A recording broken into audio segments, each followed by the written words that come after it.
তো গাইস, চলো আজকে তোমাদের অবহেলা নিয়ে কয়েকটা লাইন শেয়ার করি। আশা করি কথাগুলো তোমাদের জীবনের সাথে মিলে যাবে।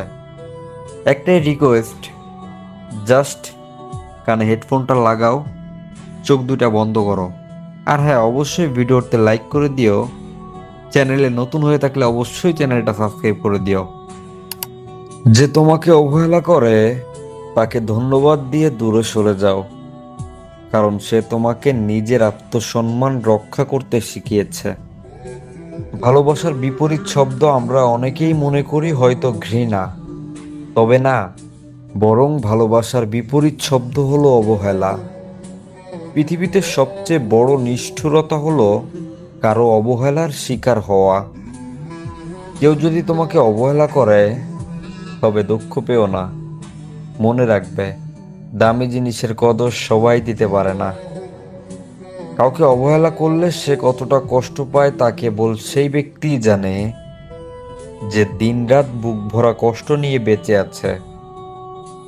অবহেলা কোনো মানুষকে ধ্বংস করে দিতে পারে না, কিন্তু মানুষের ভেতরের অনুভূতিগুলো চিরতরে মেরে ফেলে। যে অবহেলা সহ্য করতে শিখে গেছে তাকে আর কোনো কিছু দিয়েই কষ্ট দেওয়া সম্ভব নয়।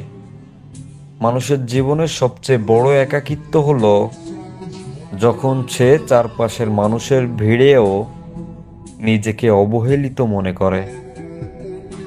সম্পর্কটা টিকিয়ে রাখার জন্য যেমন যত্নের প্রয়োজন, ঠিক তেমনি একটি সম্পর্ক ধ্বংস করার জন্য শুধুমাত্র একটু অবহেলাই যথেষ্ট। কাউকে অবহেলা করার আগে একবার ভেবে নিও, তার জায়গায় তুমি থাকলে তোমার কেমন লাগতো।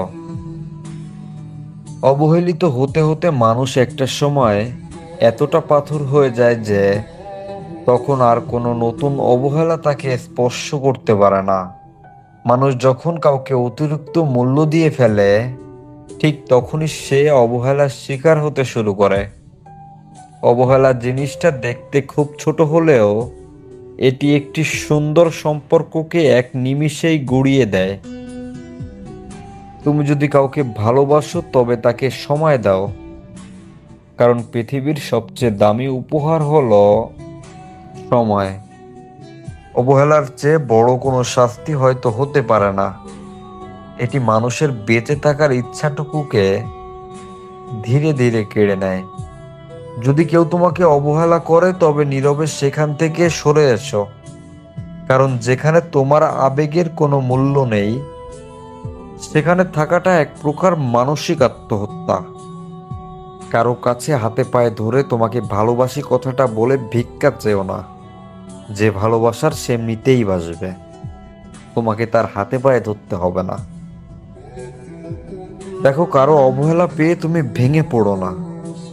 মনে রেখো, জীবনে কিছু কিছু অবহেলা মানুষকে নতুন করে বাঁচতে শেখায়।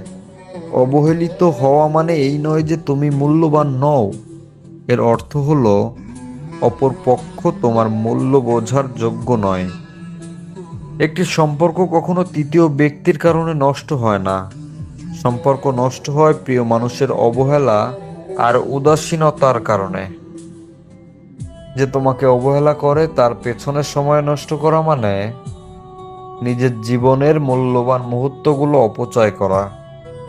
কারো অবহেলার পাত্র হওয়ার চেয়ে একা থাকা অনেক ভালো, কারণ একা থাকা কষ্ট দেয়, কিন্তু অবহেলা আত্মবিশ্বাস কেড়ে নেয়। অবহেলার শিকার হওয়া মানুষগুলো একটা সময় চুপ হয়ে যায়, আর এই চুপ হয়ে যাওয়াটা কোনো পরাজয় নয়, বরং নিজের আত্মসম্মান বাঁচানোর চেষ্টা। তো গাইস, কেমন লাগলো আজকের ভিডিও? এতক্ষণ আমি আপনাদের সাথে ছিলাম ভয়েস অফ এমআরআরি ব্রো। দেখা হচ্ছে পরবর্তী কোনো ভিডিওতে। আসসালামু আলাইকুম ওয়া রাহমাতুল্লাহি ওয়া বারাকাতুহু।